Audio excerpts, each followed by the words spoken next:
Thomas Richardson had served as a Queen's Guard for 12 years, standing motionless for hours outside Buckingham Palace. His red uniform and tall black hat made him look like a statue, but behind his stoic expression, Thomas was always watching and listening. He took pride in his duty to protect the royal family, never imagining that one ordinary Tuesday morning would change everything. He thought he knew about the monarchy. The autumn rain drummed against the palace windows as Thomas took his position near the private entrance used by senior royals. This particular post was considered prestigious among the guards because it offered glimpses into the real lives of the people they protected. Thomas had seen countless private moments over the years, heated phone calls, secret meetings, and quiet conversations that never made it to the newspapers.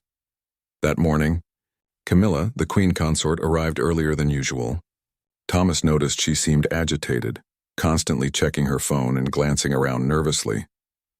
She was supposed to attend a charity event later that day, but something about her behavior struck him as odd. Camilla had always been composed in public, but today she appeared genuinely worried about something. As Thomas maintained his rigid stance, he couldn't help but notice the unusual stream of visitors entering through the private entrance. These weren't the typical royal staff members or official dignitaries he was accustomed to seeing. Instead, they were well-dressed individuals he didn't recognize, all carrying briefcases and speaking in hushed tones. One man in particular caught his attention, a tall figure with silver hair who seemed to command respect from the others. The silver-haired man approached Camilla directly, and Thomas could see them exchange words near the entrance. Though he couldn't hear their conversation clearly, their body language suggested urgency and secrecy. Camilla kept looking over her shoulder, and the man handed her a manila envelope before quickly disappearing into the palace corridors. Thomas felt a chill run down his spine that had nothing to do with the October weather. In all his years of service, he had never seen Camilla look so concerned or behave so secretively. The envelope she clutched seemed to contain something of great importance, and her hands trembled slightly as she held it. Throughout the morning, more mysterious visitors arrived. Thomas began to mentally catalog each face, noting their appearance and the times of their arrivals. His military training had taught him to be observant, and something deep in his gut told him that these meetings weren't part of any official royal business he knew about. The most disturbing moment came when Thomas overheard a fragment of conversation between two of the visitors as they passed close to his position. One man whispered to another about changing the narrative and ensuring the right outcome. The words seemed innocent enough, but combined with the secretive atmosphere and Camilla's obvious anxiety, they took on a more sinister meaning. As his shift progressed, Thomas found himself questioning everything he had witnessed. The Queen's Guard were trained to be loyal and discreet, never to question or interfere with royal affairs. But what if those affairs weren't in the best interest of the monarchy or the nation? What if something much darker was happening behind the palace walls? By noon, Thomas had counted 8 different individuals who had met with Camilla in private. Each meeting was brief, lasting no more than 15 minutes, but together they painted a picture of coordinated activity that seemed far removed from her official duties as queen consort. The manila envelope had been joined by several others, and Camilla now carried a leather portfolio that she guarded protectively. The final visitor of Thomas's shift arrived just before 2 p.m. This was a woman with short blonde hair and an expensive handbag, who seemed different from the others. She appeared nervous, constantly checking her surroundings as if afraid of being followed. When she approached Camilla, their conversation was more animated than the previous meetings, with both women gesturing emphatically. Thomas watched as Camilla handed the woman one of the envelopes from her portfolio. In return, the blonde woman gave Camilla what appeared to be a small recording device. The exchange lasted only seconds, but Thomas saw it clearly, and it confirmed his growing suspicion that something significant was taking place right under his nose. As his replacement arrived for the afternoon shift, Thomas felt torn between his duty to remain silent and his growing concern about what he had witnessed. The events of the morning had shaken his faith in the institution he had sworn to protect. He realized that his unique position as a Queen's Guard had given him access to information that could potentially expose something that others might want to keep hidden. Walking away from his post that afternoon, Thomas carried with him the weight of knowledge that would soon change not only his own life, but potentially the future of the British monarchy. The loyal soldier who had begun his shift that morning was gone, replaced by a man who now questioned everything he thought he knew about the royal family he had served so faithfully for over a decade. Thomas couldn't sleep that night. The images from his morning shift played repeatedly in his mind like scenes from a thriller movie. He lived alone in a small flat near the barracks, a simple life that had always brought him peace. But tonight, the walls seemed to close in around him as he wrestled with what he had witnessed. By dawn, Thomas had made a decision that went against everything he had been taught about loyalty and discretion. He would start keeping a detailed record of what he observed during his shifts. If something truly sinister was happening, he needed evidence before he could even consider taking action. The next morning, Thomas returned to his post with a small notebook hidden inside his uniform jacket. Writing while on duty was strictly forbidden, but he planned to make mental notes and record everything during his breaks. As he took his position, he noticed that security around the private entrance had been increased. 2 additional guards had been posted, and there were more palace staff members moving about than usual. Camilla arrived at her typical time, but today she was accompanied by her private secretary and 2 men Thomas didn't recognize. They all carried themselves with the confidence of people in positions of power, but there was an underlying tension in their movements that suggested they were dealing with sensitive matters. The mysterious meetings resumed almost immediately. Thomas recognized several faces from the previous day, including the silver-haired man who seemed to be coordinating the activities. But today there were new players in whatever game was being played within the palace walls. A woman in her 50s with red hair arrived carrying what appeared to be legal documents, and a younger man with an expensive suit brought several electronic devices that looked like they belonged in a spy movie rather than a royal residence. During his lunch break, Thomas retreated to a quiet corner of the barracks and began writing down everything he could remember from the past 2 days. The names he had overheard, descriptions of the visitors, times of meetings, and most importantly, the small details that might seem insignificant to others but could be crucial pieces of a larger puzzle. As he wrote, Thomas realized that the pattern of activities he was documenting suggested a level of organization and planning that went far beyond casual meetings or routine royal business. Someone was clearly orchestrating these encounters, and Camilla appeared to be at the center of it all. When Thomas returned to his afternoon shift, he witnessed something that made his blood run cold. Through the glass doors of the private entrance, he could see Camilla speaking on the phone while several of her mysterious visitors sat around a conference table. Maps and charts were spread across the surface, and one of the men was pointing to specific locations while others took notes. The conversation seemed heated, with Camilla occasionally raising her voice and gesturing animatedly. Thomas could only catch fragments of words, but he distinctly heard mentions of media, contacts, timing, and public reaction. These weren't the types of discussions he would expect to hear from someone planning charity events or official royal duties.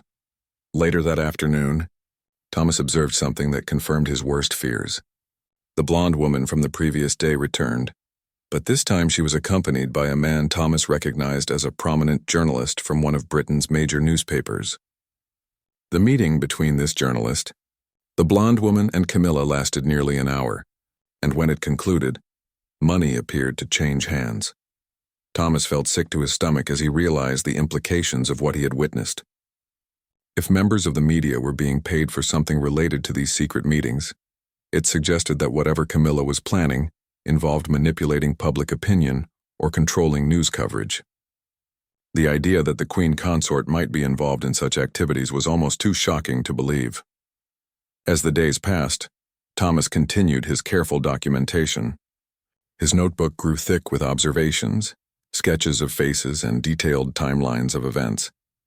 He began to notice patterns in the timing of meetings, certain individuals who appeared regularly, and a clear hierarchy among the conspirators with Camilla at the top. The most disturbing discovery came during Thomas's 4th day of investigation. While observing the private entrance, he noticed that several of the regular visitors were arriving with what appeared to be recording equipment. One man brought a professional-grade camera, while another carried audio recording devices that were far more sophisticated than anything needed for legitimate royal documentation. That evening, Thomas made copies of his notes and hid them in different locations around his flat. His military training had taught him the importance of protecting intelligence, and he now realized that what he was documenting could be incredibly dangerous if it fell into the wrong hands. He also began to worry about his own safety, as anyone involved in such a complex conspiracy would likely take extreme measures to protect their secrets.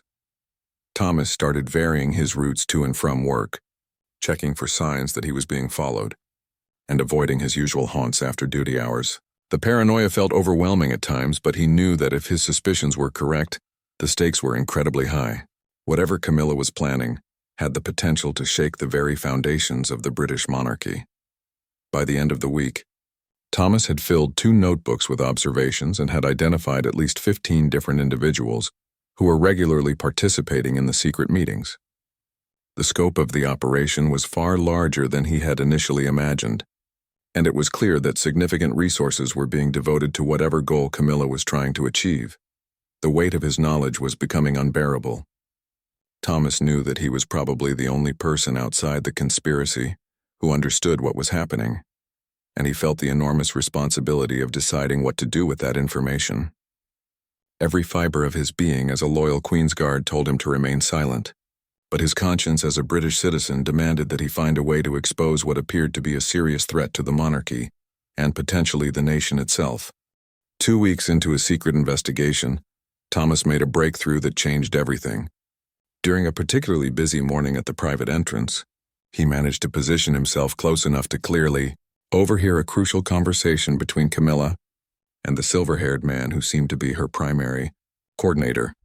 The conversation revealed details that made Thomas's heart pound with both fear and determination.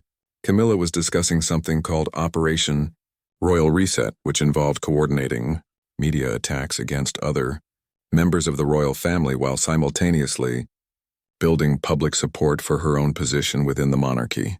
The plan was apparently designed to reshape public perception and potentially influence the line of succession itself. Thomas listened in horror as Camilla outlined strategies for releasing damaging information about Prince William and Catherine, while simultaneously launching a campaign to portray herself as the true modernizing force within the royal family. The silver-haired man, whom Thomas now knew was called Marcus, presented her with polling data and media analysis that suggested their campaign was already beginning to influence public opinion. The most shocking revelation came when Marcus handed Camilla a file containing what he described as insurance materials. Thomas couldn't see the contents clearly, but from their conversation, it was apparent that these materials contained information that could be used to damage or control other members of the royal family if they attempted to interfere with the plan. As Thomas processed this information, he realized that he was witnessing something far more serious than simple palace politics. This was a calculated attempt to manipulate the British public and potentially destabilize the monarchy from within. The implications for the nation were staggering, and Thomas knew that he could no longer simply observe and document. That afternoon, Thomas made a decision that would change his life forever. During his lunch break, he called his older brother Michael, who worked as an investigative journalist for a respected London newspaper. Thomas had always admired Michael's integrity and knew that if anyone could be trusted with such sensitive information, it would be his brother. The conversation was difficult and emotional. Michael initially thought Thomas was suffering from stress or paranoia, but as Thomas presented his detailed observations and evidence, his brother began to understand the gravity of the situation. Michael agreed to meet Thomas privately that evening to review the notebooks and discuss possible courses of action. The meeting took place in a small pub far from both the palace and Michael's newspaper offices. As Thomas spread out his carefully documented evidence, Michael's expression grew increasingly serious. The journalist in him recognized the potential significance of the story, while the brother in him worried about the danger Thomas had placed himself in by gathering such information. Michael confirmed many of Thomas's suspicions about the individuals he had observed. Several of them were known to have connections to various media organizations, public relations firms, and political consulting groups. The pattern of their involvement suggested a sophisticated operation designed to manipulate public opinion through coordinated media campaigns. After reviewing all the evidence, Michael agreed that the situation was serious enough to warrant further investigation. However, he warned Thomas about the enormous risks they both faced. If Camilla and her conspirators discovered that their activities were being exposed, they would likely take extreme measures to protect themselves and their plan. Michael proposed a careful strategy for moving forward. He would use his professional connections to discreetly verify some of the information Thomas had gathered, while Thomas would continue his observations but with enhanced security precautions. They agreed to communicate only through secure methods and to avoid meeting in person unless absolutely necessary. Over the following days, Michael's preliminary investigations confirmed some of Thomas's most disturbing observations. Several of the individuals Thomas had identified were indeed involved in activities that seemed designed to manipulate media coverage of the royal family. Financial records suggested that significant amounts of money were being moved through accounts connected to these individuals, though the ultimate source and destination of the funds remained unclear. Meanwhile, Thomas continued his duties at the palace while maintaining his secret documentation. The strain was beginning to show, and several of his fellow guards commented that he seemed tense and distracted. Thomas knew he had to be more careful about concealing his activities, but the importance of gathering evidence outweighed his concerns about detection. During one particularly revealing conversation he overheard, Camilla discussed the timeline for what she called the final phase of their operation. According to the plan, major revelations would be released to the media in carefully timed waves over the coming months, each designed to maximize damage to specific members of the royal family while building support for Camilla's position. The conversation also revealed that the conspiracy had supporters within the government and media who were prepared to help amplify their message when the time came. The scope of the operation was far larger than Thomas had initially imagined, involving dozens of individuals across multiple institutions. As Thomas documented these new revelations, he began to understand that he and Michael were racing against time. If Operation Royal Reset was allowed to proceed as planned, it could fundamentally alter the British monarchy and potentially damage the nation's stability.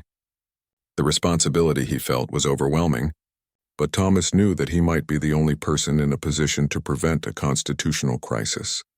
That night, as Thomas sat in his small flat reviewing his notes, he made a solemn promise to himself and to the country he had sworn to serve. Whatever the personal cost, he would find a way to expose Camilla's conspiracy before it could succeed. The loyal guard who had always followed orders without question was gone, replaced by a man who understood that true loyalty sometimes required the courage to stand against those in power when they betrayed the trust placed in them. The stakes were higher than Thomas had ever imagined when he first noticed those suspicious meetings at the palace entrance. He was no longer just observing a conspiracy. He was actively working to prevent what could be one of the greatest threats to the British monarchy in modern history. 3 weeks into the investigation, Thomas received a message that made his blood freeze. Slipped under his door during the night was a simple white envelope containing a single photograph. A picture of Thomas taken from a distance while he was off duty, walking to meet his brother Michael at their secret location. On the back, someone had written in neat handwriting, "We know what you're doing." Thomas stared at the photograph with trembling hands, realizing that his worst fears had come true. Somehow, Camilla's conspirators had discovered his activities. The paranoia he had been feeling was completely justified. He was being watched, and now they knew he was a threat to their operation. His first instinct was to run, to disappear and try to protect himself from whatever consequences might follow. But as Thomas sat in his flat that morning, holding the threatening photograph, he realized that running would only ensure that Operation Royal Reset would proceed without opposition. The stakes were too high for him to abandon his mission now. Instead of panicking, Thomas decided to accelerate his timeline. He called Michael using one of their secure communication methods and arranged an emergency meeting for that evening. If the conspirators knew about his activities, it was only a matter of time before they took action to stop him. He needed to get his evidence to someone who could act on it immediately. At the palace that day, Thomas noticed significant changes in the security arrangements around the private entrance. Additional guards had been posted, and several individuals he didn't recognize were observing the area with obvious surveillance equipment. It was clear that Camilla's operation was moving into a more aggressive phase, possibly accelerated by their discovery of Thomas's investigation. During his shift, Thomas observed what appeared to be a crisis meeting, taking place in one of the private conference rooms. Through the windows, he could see Camilla speaking animatedly with Marcus and several other key conspirators. Maps and documents were spread across the table, and everyone in the room appeared tense and focused. Thomas managed to position himself where he could overhear fragments of their conversation. What he heard confirmed his worst fears. They were discussing the security breach and debating how to handle the guard who knows too much. Some voices advocated for immediate action, while others argued for a more subtle approach that wouldn't draw unwanted attention. The most chilling moment came when Thomas heard Marcus say, "We can't let one misguided soldier destroy everything we've worked for. The timeline moves up to this weekend, and we deal with the Richardson problem permanently." Hearing his own name spoken in such a threatening context sent waves of terror through Thomas's body, but it also strengthened his resolve. These people were willing to harm him to protect their conspiracy, which proved just how dangerous their plan really was. He knew he had to get his evidence to safety immediately, regardless of the personal risk. That evening's meeting with Michael took place in an abandoned warehouse on the outskirts of London. Michael had brought along two trusted colleagues, Sarah Chen, an investigative reporter known for her work exposing government corruption, and David Hartwell, a former intelligence officer who now worked as a security consultant for major newspapers. As Thomas presented his evidence to the group, the gravity of the situation became clear to everyone. Sarah immediately recognized several of the names and organizations Thomas had identified, confirming that they were all connected to a network of individuals known for conducting sophisticated influence operations for wealthy clients. David's analysis of the operational patterns Thomas had observed suggested that the conspiracy was being run with military-level precision and planning. The coordination of activities, the security measures, and the timeline all indicated that this was a professional operation with significant resources behind it. The group quickly developed a plan for moving forward. Sarah would begin verifying and expanding on Thomas's evidence using her investigative resources, while David would work to ensure Thomas's safety and help him document any final crucial information before the conspiracy's weekend deadline. Michael would coordinate with his newspaper's editorial staff to prepare for publication, though they all agreed that the story would need to be absolutely bulletproof before it could be released. Accusations against the Queen Consort were not something any responsible publication would take lightly. As the meeting concluded, David pulled Thomas aside with sobering advice about his personal security. The threat against him was real and immediate, and he needed to take extraordinary precautions to protect himself. David provided Thomas with a secure phone and taught him basic counter-surveillance techniques that might help him avoid detection during his final days of evidence gathering.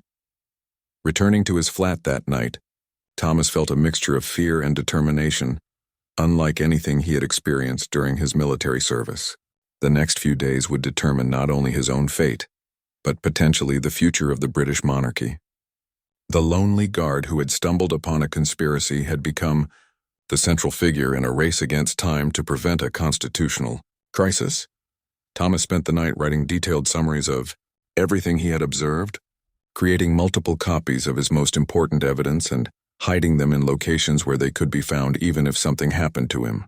He also wrote a letter explaining his motivations and the evidence he had gathered, to be opened only if he was unable to complete his mission personally. As dawn broke over London, Thomas prepared for what he knew might be his final days as a Queen's Guard. The uniform he put on that morning felt heavier than usual, weighted down by the knowledge of what he had discovered and the responsibility he carried. But beneath the fear and uncertainty, Thomas felt a deep sense of purpose. He was no longer just following orders or standing guard over a building. He was protecting the very institution he had sworn to serve, even if it meant standing against those who were supposed to be its guardians. The irony wasn't lost on him that his greatest act of loyalty to the monarchy might require him to expose one of its most prominent members. Walking toward the palace that morning, Thomas carried with him not just his notebooks and evidence, but the hopes of a nation that trusted their royal family to act with honor and integrity. Whatever happened next, he was determined to ensure that the truth would be revealed before it was too late. Friday morning arrived with an ominous atmosphere at the palace.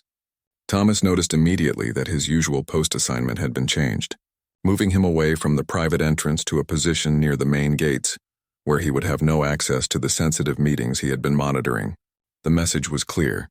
His supervisors had been instructed to limit his access, confirming that the conspiracy knew exactly who he was and what he had been doing. Despite the change in assignment, Thomas was determined to gather as much final evidence as possible. During his break, he made his way to a maintenance area that provided a view of the private entrance from a distance. What he saw there made his heart race with urgency. Several large vehicles were being loaded with boxes and equipment, suggesting that the conspirators were either evacuating evidence or preparing for a major operation. Through his small binoculars, Thomas could see Camilla directing the loading process personally, which was highly unusual for someone of her status. Marcus and several other key conspirators were also present, all appearing to work with the efficiency of people operating under deadline pressure. The weekend timeline Marcus had mentioned was clearly driving this sudden burst of activity. Thomas managed to document the license plates of the vehicles and take photographs of the people involved, but he knew this would likely be his last opportunity to gather intelligence from inside the palace. The net was closing around him, and he could feel the hostile attention of security personnel who had clearly been briefed about his status as a person of interest. That afternoon, Thomas received an unexpected visitor at his flat. A woman in her 40s, professionally dressed and carrying official-looking documents, introduced herself as Inspector Janet Morrison from the Metropolitan Police Internal Affairs Division. She claimed to be investigating irregularities in palace security protocols and wanted to interview Thomas about his recent observations and activities. Thomas immediately recognized this as either a legitimate investigation that could help expose the conspiracy, or a trap designed to gather information about what he knew. His military training kicked in, and he decided to test the inspector's legitimacy by providing partially accurate information while holding back crucial details. During the interview, Inspector Morrison asked specific questions that suggested she already knew about Thomas's documentation activities. However, her line of questioning seemed focused on protecting the monarchy rather than exposing wrongdoing, which raised red flags about her true loyalties. When she asked to see his notebooks, Thomas claimed they had been secured in a safety deposit box for protection.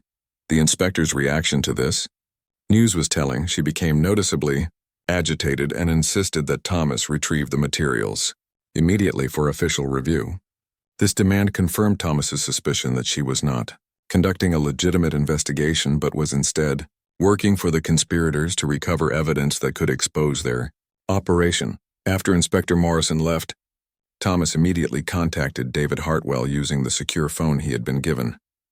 David's investigation into the inspector revealed that while Janet Morrison was indeed a real police officer, she had recently received a significant financial windfall that corresponded with the timeline of Operation Royal Reset. She was likely being paid to use her official position to help recover incriminating evidence. That evening, the investigative team met for what they all knew would be their final planning session. Sarah had made significant progress verifying Thomas's evidence and had uncovered additional information about the conspiracy's media connections. Several prominent journalists and editors at major publications were apparently being paid to ensure favorable coverage of Camilla while publishing damaging stories about other royal family members. David's security analysis revealed that the weekend deadline was likely connected to a major media event planned for Sunday, the anniversary of a significant royal occasion that would provide maximum public attention for whatever revelations the conspirators planned to release. The timing suggested that Operation Royal Reset was designed to fundamentally alter public perception of the monarchy during a moment of maximum visibility. Michael presented the editorial team's assessment of the story's readiness for publication. While the evidence was compelling, the newspaper's lawyers were concerned about the potential legal and political ramifications of accusing the Queen Consort of conspiracy. They needed one more piece of definitive proof that would make the story legally bulletproof. This final piece of evidence would have to come from Thomas's continued access to the palace. Despite the obvious dangers, the team developed a plan for Saturday that would allow Thomas to gather the crucial proof they needed while minimizing his exposure to the security forces that were clearly watching him. The plan required Thomas to use his knowledge of the palace's layout and security protocols to access areas where he might overhear or observe the final preparations for Sunday's operation. It was incredibly risky, as he would essentially be conducting espionage against people who had already demonstrated their willingness to harm him. As Saturday dawned, Thomas prepared for what he knew might be his final day as a Queen's Guard. He had left detailed instructions with the investigative team about how to proceed if he was captured or eliminated, and he carried with him a small recording device that David had provided for capturing audio evidence. The atmosphere at the palace was electric with tension. Security had been increased dramatically, and Thomas noticed several individuals he didn't recognize wearing earpieces and displaying the confident posture of professional security operatives. It was clear that the conspiracy had brought in outside help to ensure their operation's success and to handle any remaining threats. During his morning shift, Thomas observed a constant stream of activity around the private entrance. The mysterious vehicles from the previous day had been replaced by others, and there was a sense of controlled urgency in everyone's movements. Whatever was planned for Sunday was clearly a massive undertaking that required extensive coordination and resources. Thomas's most important observation came during his lunch break, when he managed to position himself near a window overlooking one of the palace's private conference rooms. Inside, he could see Camilla meeting with a group of people he had never seen before. Individuals who appeared to be media professionals, legal advisors, and what looked like government officials. The presence of government representatives at this meeting was perhaps the most alarming discovery yet. It suggested that Operation Royal Reset had support at the highest levels of British politics, making it not just a threat to the monarchy, but potentially to the democratic institutions of the nation itself. As Thomas watched this crucial meeting, he realized that he was witnessing the final preparation phase of a conspiracy that could change the course of British history.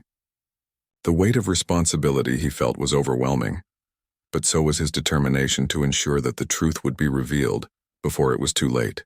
The next 24 hours would determine whether Operation Royal Reset would succeed, or whether one loyal guard's courage would be enough to save the monarchy from destruction from within.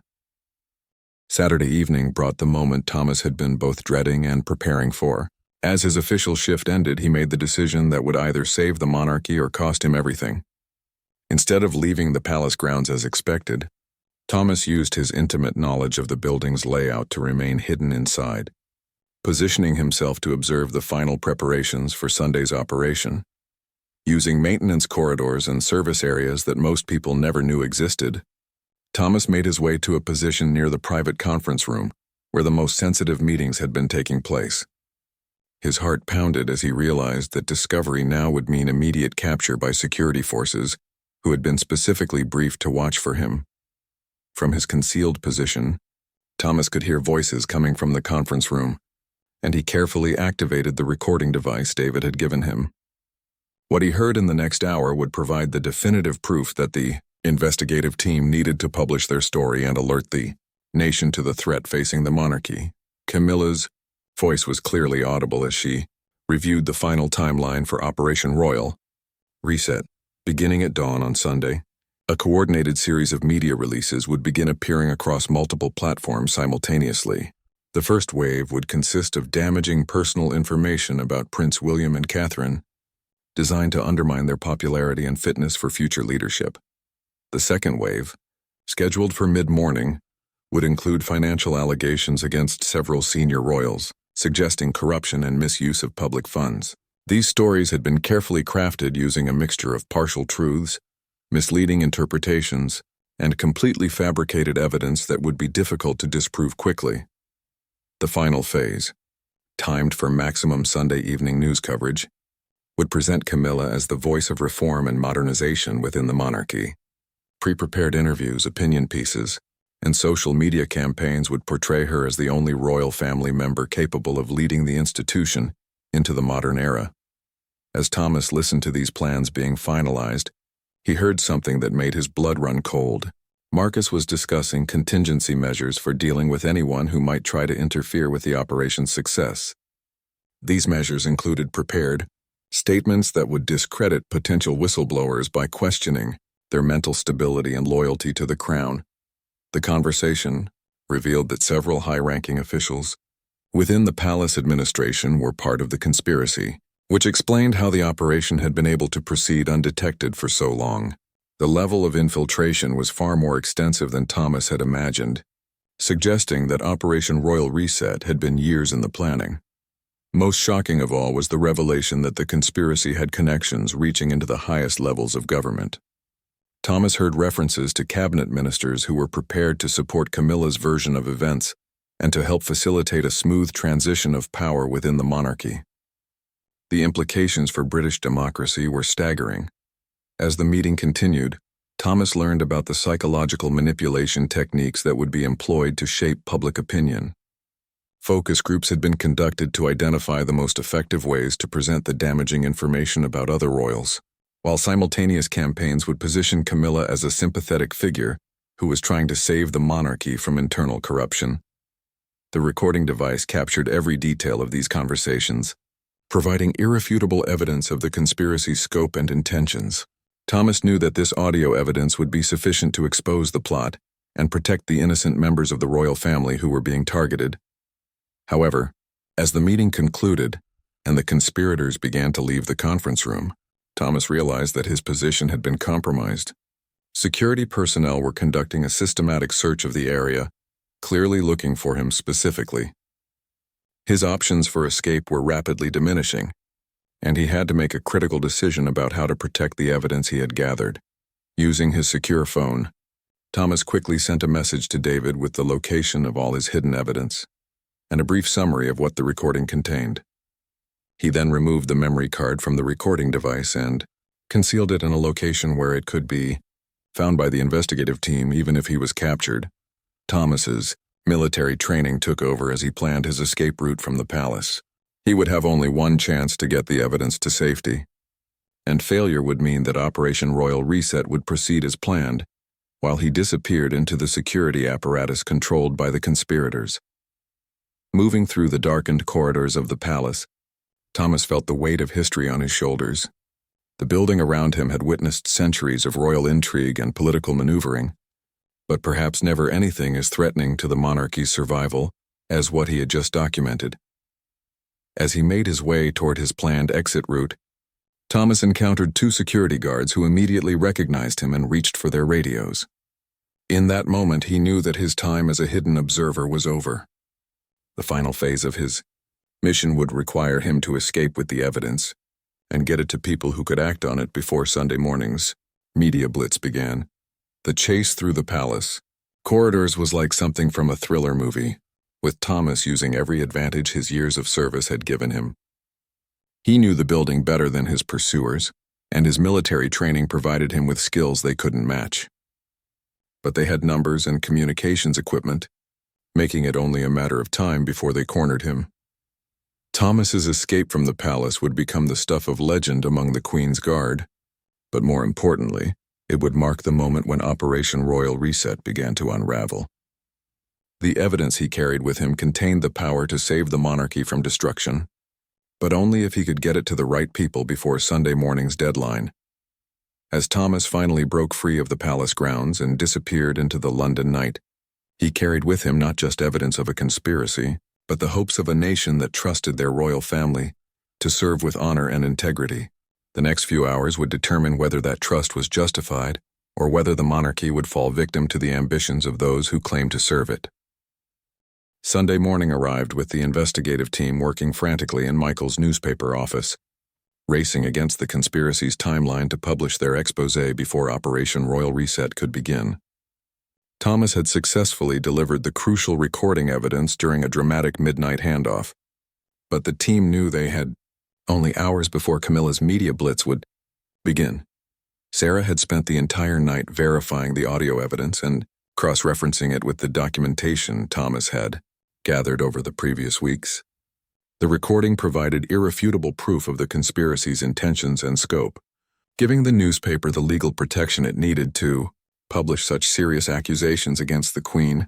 Consort David had coordinated with security experts at multiple news organizations to ensure that the story would be published simultaneously across several platforms, making it impossible for the conspirators to suppress or discredit the revelations through their media connections. The truth would reach the public before any damage control efforts could be mounted. As dawn broke over London, the first edition of the newspaper hit the streets with a headline that shocked the nation: Operation Royal Reset. Exclusive investigation reveals Queen Consort's plot to manipulate monarchy. The story contained detailed evidence of Camilla's conspiracy, complete with photographs, audio transcripts, and analysis from royal experts who confirmed the authenticity of the revelations.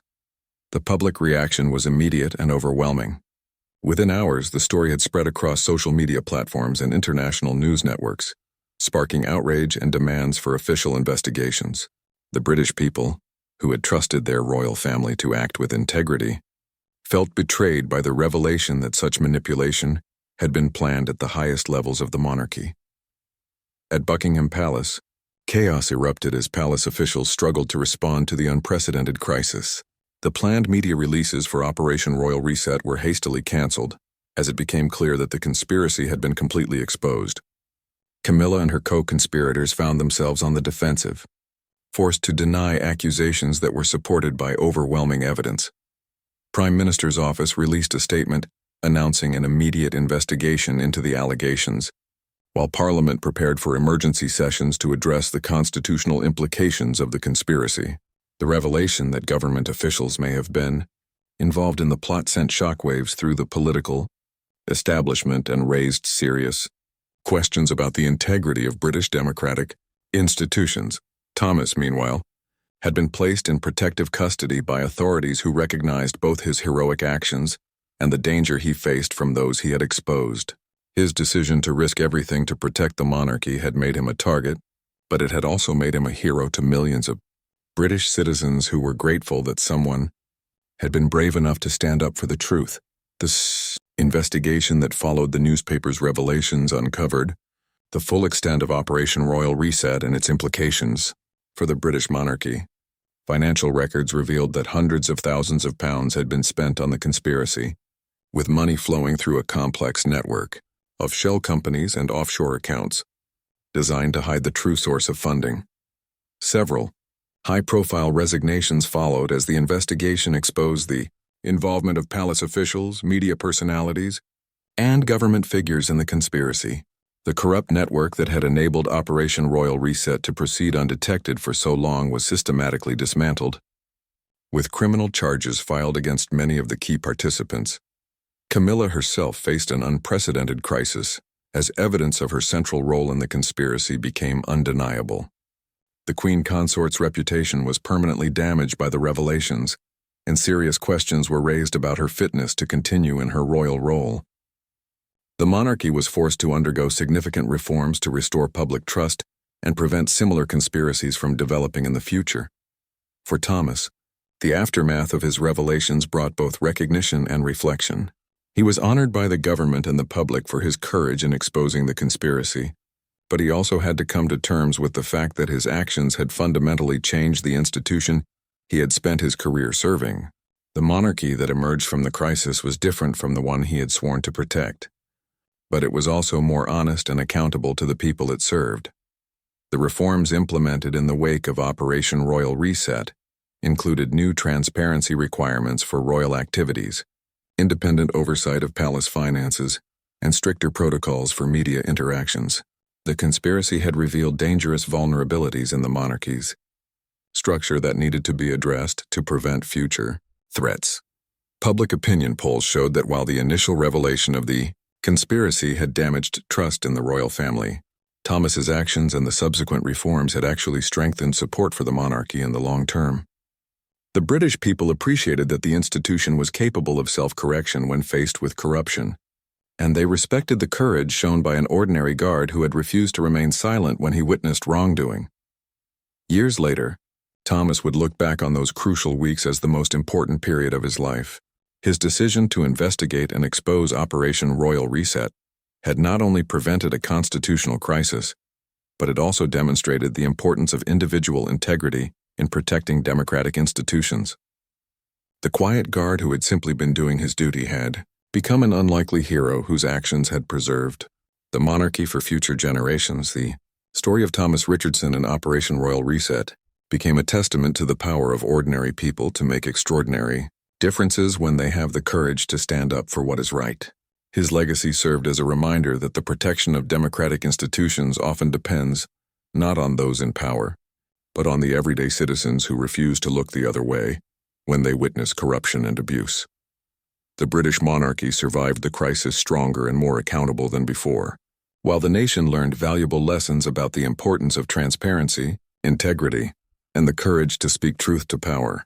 Thomas's story became an inspiration for anyone who wondered whether one person could really make a difference in the face of powerful and corrupt forces.